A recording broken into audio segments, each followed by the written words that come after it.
Play na. Tingnan mo, tumingin pa. Morning, ladies. First and foremost, sagutan ako sa pag-implement ng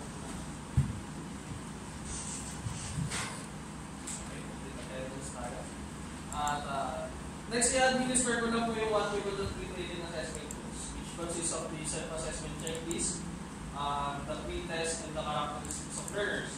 Don't worry po, this is just to gauge your current competencies, knowledge and skills with regards to technical practice.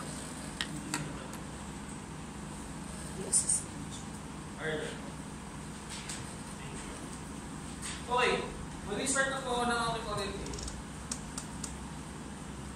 First and foremost, welcome to General Inman Power Training Center here in Balas, Rizal. This course is what we call the Technical Drafting NC2, and I will be your trainer, John Nicolay Nicodora.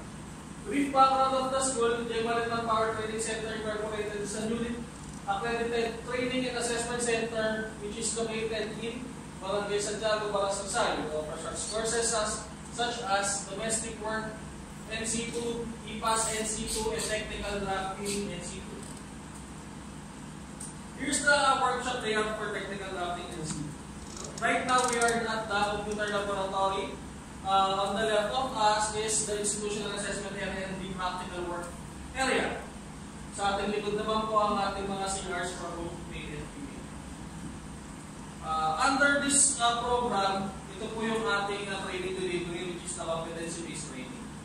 It's an approach that focuses on the learner, competency development of the learner as a result of the training. Nag-focus po tayo sa resulta ng inyong training. Kung ano po yung matututunan nyo at kung ano yung gusto nyo pang matutunan. So bakit daw po competency-based approach? Because the education and training daw po must keep pace with the current technology and industry customer requirements. Under CBT, we have 10 principles. First and foremost, the training is based on the curriculum developed on the competency standards. Meaning, everything that we're gonna learn is based on the competency standards offered by TESDA themselves. Secondly, learning is competency-based or modular in structure. You will be given instructions and tasks based on modules that must be performed step by step po ito. Third is training delivery is individualized and self-paced. When each trainee has different pacing when it comes to learning, they may choose what they want to learn and how they want to learn it and how fast they want to learn it. Number 4 is training is based on work that must be performed, meaning what you will be experiencing in the industry is what we are trying to teach here. Number 5, training materials are directly related to the competency standards as a competency-based curriculum. Meaning, again, from the principle number 1, the learning materials itself is regulated by the training regulations and the competency standards, again authored by TESDA. 6 is the assessment of learners is based in the collection of evidences of performance based on industry and organizational required standards. Meaning, the learners will be assessed of their competencies individually. And it is based on the industry and the organizational standards. Meaning, kung ano po yung ating makikita on the job, yun din po yung ating kailangan matutunan basically ng ating mga trainees at their own rate. Principle number 7, training is based on and off the job components, meaning that the training has a tie-in industry partner for further learning of the trainees. Principle number 8, the system allows recognition of prior learning. Some of you may have a prior knowledge with regards to technical drafting NC2, and you may approach me and I will validate that particular knowledge, skills, or competency, and if it is according to the standards, you may receive a recognition of prior learning. Number 9, the system allows for learner to enter and test the programs at different times and may receive an award for competencies attained at any point. Meaning, you may fast learners may graduate or move on to the next module or topic other than the the other students. So, kasi may mga sarili nga po tayong facing sa ating mga pag-aaral. So, the system allows the learner to enter and exit the program whenever possible. Lastly, approved training programs are nationally accredited. Anywhere you go in the Philippines, the training package will be the same. Same as the assessment package. Same as the assessment process. Same as the training itself. Approved training programs are nationally accredited from UTRAS, or the Unified Training Program Registration and Accreditation System, by their own standards. Claro? Yes, sir. Competency-based delivery starts when the trainee enters the program. First thing that we're gonna do is to have an orientation, which is what we are doing right now. Later on, I will explain my role as the trainer and your role as the trainee. Right after that, yung feedback po ng ating training assessment tools, we will identify your training needs and organize your learning activities. Once it is done, the trainee may select the competency they want to learn. We will administer the learning agreement. I will introduce the competency-based learning materials, or the CBLM, and the use of the progress chart and the achievement chart. Here is what we call the CBLM, or the competency-based learning materials. It is review the learning package, to view the multimedia materials, to use the manuals, to observe the demonstration, to practice the skills, and to receive the feedback or assistance and feedback from the trainer. Basically, the CBLM is what we are all going to use for your learning. Once you have immersed from the CBLM, you will attempt a certain task with regards to the competency. We, as your trainer, will observe your performance, and both of us will rate your performance, and if you perform the task satisfactorily, you may undergo what we call the institutional assessment for that particular competency. Don't worry if your performance is not yet as competent dun sa ating mga standards. You may go back to the CBLM package until such time you have a certain mastery of that certain skill. Now, if all 4 competencies are covered, you may now undergo the national assessment and exit the program. As a trainer, I am your first and foremost your facilitator. I am here to facilitate your learning. And I am here also to manage your learning. Different students require different types of learning, basically. I'm going to plan your module, counsel with your learning, and even act as a role model during the demonstrations of the task. As the trainee naman, you may select what you want to learn and when you want to learn it. Sariling progress. And you may receive credit for what you already know. Meaning, if you have recognition of prior learning, please approach me and we can validate your learning if it's according to the standards. The CBLM package basically is a well-designed and carefully developed learning materials to give trainees detailed instructions to guide them to their learning. Ito yung mga common types ng ating mga learning materials, learning guides, assessment materials, workbook with activities, tasks, and content, handouts, industry competency standards, and organizational policies, procedures, and legislations. Under technical drafting and C2, here are the basic CBLM that we're going to encounter. First and foremost, the information sheet. Basically, it provides you with the information of what you're about to learn. Right after that, you will answer what we call the self-check. You will check yourself of your current learning. Ano po yung natutunan niyo from the information sheet? Operation sheet, the job sheet, and the task sheet are basically the same. Nagkakaiba lang po siya kung anong type ng task na iyong gagawin. For the operation sheet, it's mainly on how to operate a certain type of equipment or machine.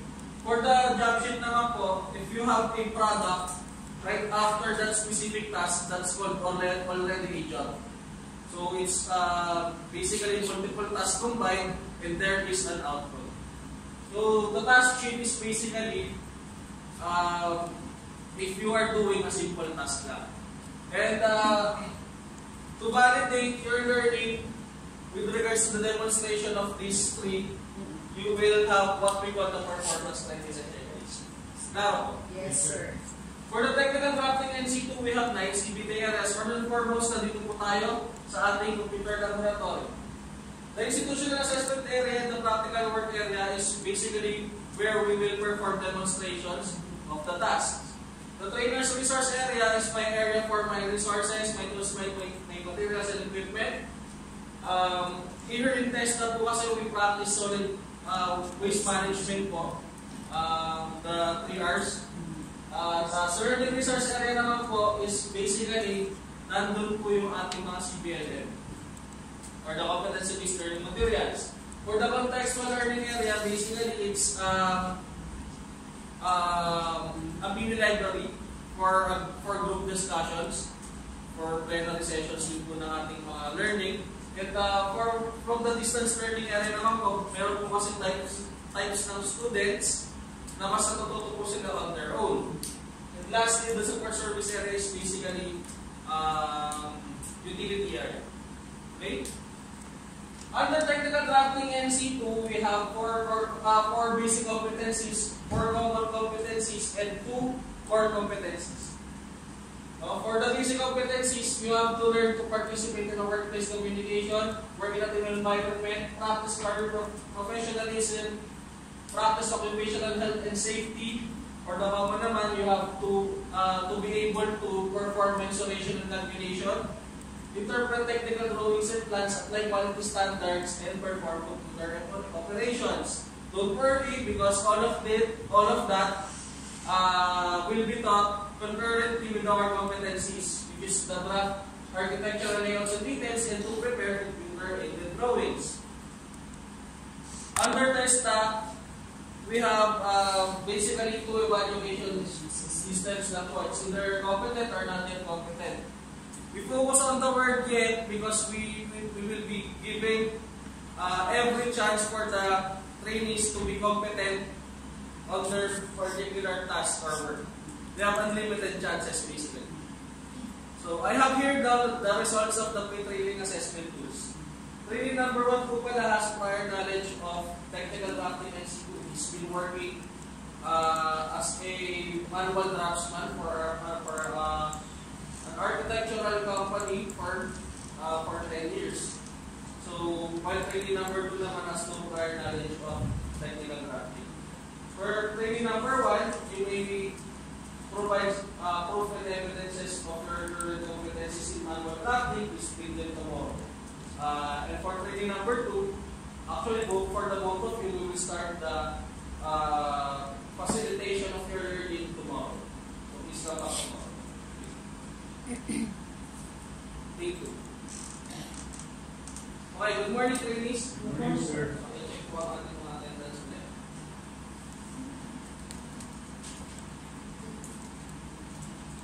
So first and foremost, training number 2, since this is your first time learning about technical drafting, here is information sheet 1.1-1.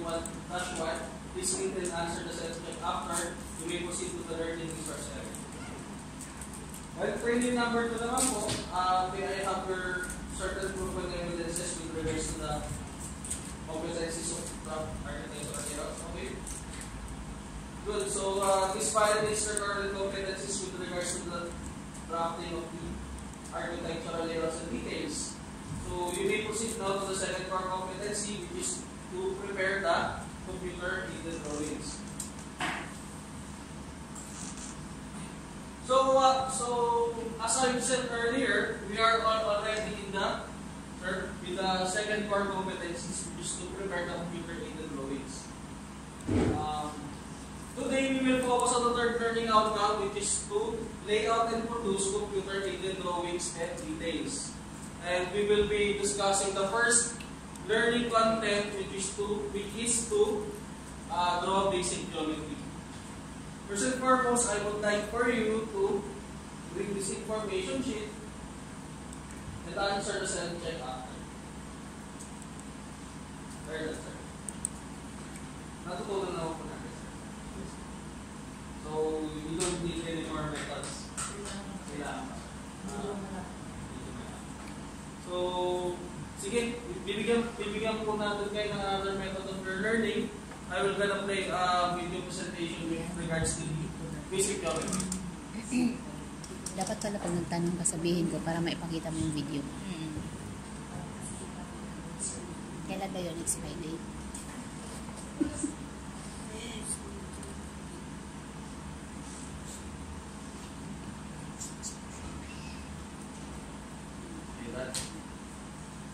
Did you understand the video presentation?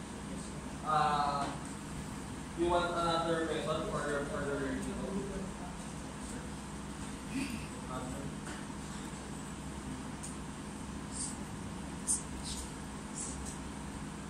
Okay, first and foremost, I would like, first thing that we're gonna learn today is how to draw a basic line in AutoCAD. First and foremost, now you have to remember that AutoCAD recognizes an object by its coordinates. So, for the common competencies, dapat we will be able to interpret, to read mensurations and calculations. Basic po kasi ng ating coordinate system is the Cartesian coordinate system, which nagko-comprise po siya ng tatlong points, which is the x-axis, the y-axis, and the z-axis in height. So, basically, in order for you to draw the line, you have to pinpoint the location of the first and the second point.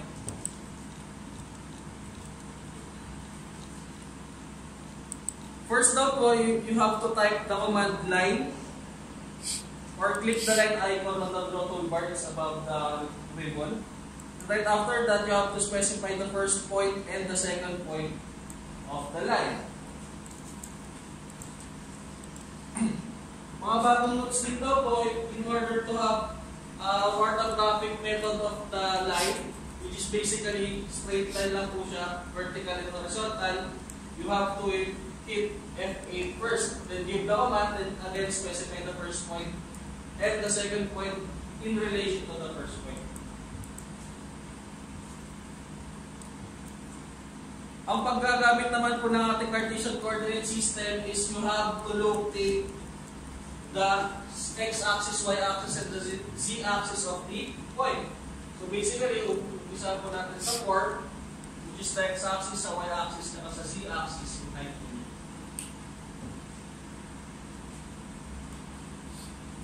What else? So, AutoCAD po kasi hindi lang po na yung pwede natin i-drawing. Kung gusto nyo po diretso rectangle yan, you have to type RTC lang, then press enter, and then specify the first point, the top left corner of the rectangle, and the second point is the bottom right corner of the rectangle. For the circle naman, you're just gonna have to type C and specify the center of the circle. Then next point is the distance from the center to the outer perimeter of the circle, or the radius po ang tawag po. For the polygon lang po, same thing po din sa circle. You have to identify the center of the polygon, then you have to specify the number of edges, kung yan po ay hexagon, heptagon, pentagon, square, kung ilang po basically edges meron siya, and again, specify its radius in relation to the center. The polyline command po is basically multiple lines lang na magkakatikit. Pinagkaiba po niya, yung selection type po kasi ng polyline is tinitreat po siya as isang line lang siya na magkakaiba ng dulo. Which is pagka kasi line po yung inyong drawing, tapos putol-putol po siya, ang selection po niya is putol-putol din. Pag sinabing polyline, isa lang po yung kanyang magiging selection type. Ngayon daw po, pagka na-close nyo na yung ating polyline, pwede nyo daw pong i-edit pa rin yung polyline na yung given na command, i-edit. You may enter an option to close the polyline, to join the polyline, etc. Fit, spline, recurve, and type gen, and undo.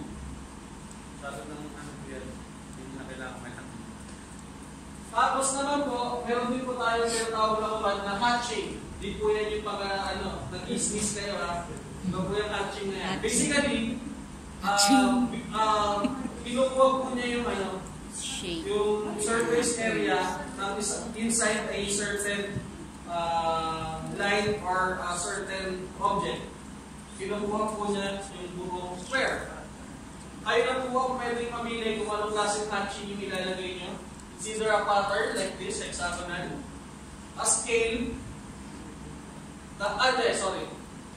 you will pick the pattern, kung anong pattern po siya, kung anong scale, yung relation po niya sa laki ng inyong drawing, yung angle, tsaka yung mga points po. Meron po tayo tinatawag na solid fill hatching. Basically, iba-blackout lang po niya yung Kung mapapansin niyo po sa mga architectural plans, ginagamit po ang hatching sa poste. Kasi itsura po ng poste, nakaitim lang po yan.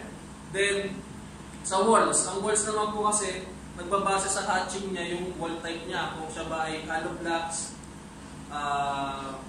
Arctic-lex, fiber cement, or whatnot. So, naiintindihan po ba? Okay. So, lastly po, kung para mas maintindihan po natin na i-perform the task, to basic document. You can observe me naman. As I've said earlier po,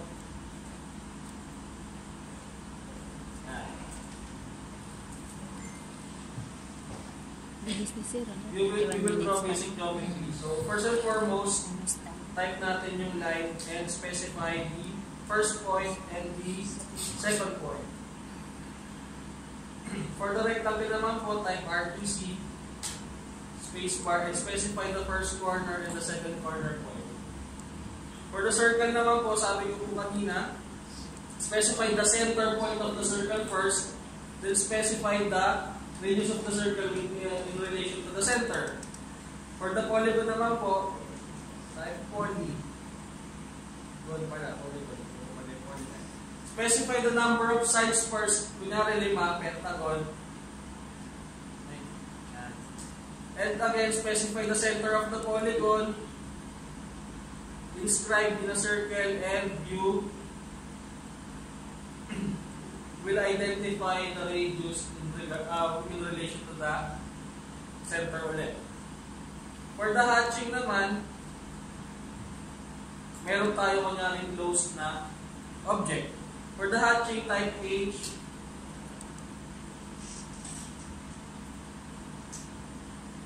and meron po siyang hatch. Again, sabi ko kanina, you can select the type of pattern. Kung solid siya, ganyan po yung solid. Gradient, ganyan naman po siya. And that's it po. Are you ready for your tutor demonstration? Please proceed po sa ating work area.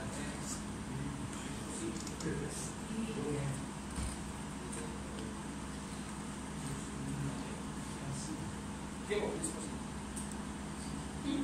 Sir, comment na po. Balik po tayo sa ating class. Wala naman na-draw. So, base po sa nag-other na evidences po, yung satisfactorily performed naman the task of drawing basic geometry. Medyo naging problem lang po natin is di ba po tayo nakakapag-apply ng layers, but that's another topic po kasi, so that's good for now. And nakita ko naman din po na yung certain measurements naman po na required from the task sheet is nasunod naman po natin na maayos. So, I can recommend you now for the institutional assessment. Congratulations po.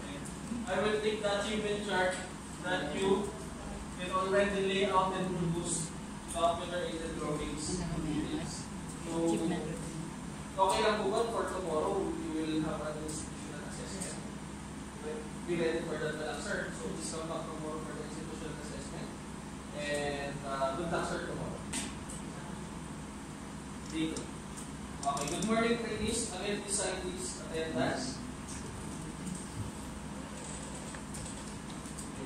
So, are you ready now, sir, for the institutional?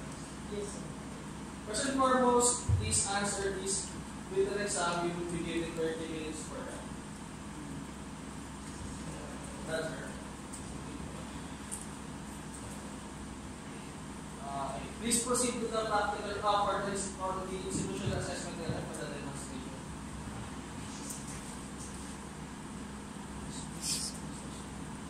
Steve, let's proceed. Are you done, sir? Yes, sir. Please go back to the part of the okay, meron po akong mga konting oras with regards to the part of it. First and foremost po, ano po kaya yung command natin for rectangle? How about for the line? For the circle? So, bakit ang answer, no? Base po dun sa written exam, yung answer 80% of the questions correct. Kung babalikan din po natin yung inyong demonstration, basically basic geometry lang po yung pinagawa ko, pero nakagawa na po kayo bigla ng bahay. Galing. That's good po, no, sir? Iba kulay pa siya. Bahay okay na. Reading Okay na. po siya, sir, actually. And that's good, sir, no? For the question, you answered the questions naman po well enough. And I can say that I can now recommend you for the national assessment since this is your last core competency na pala na kailangan in order to have the national assessment for that and that.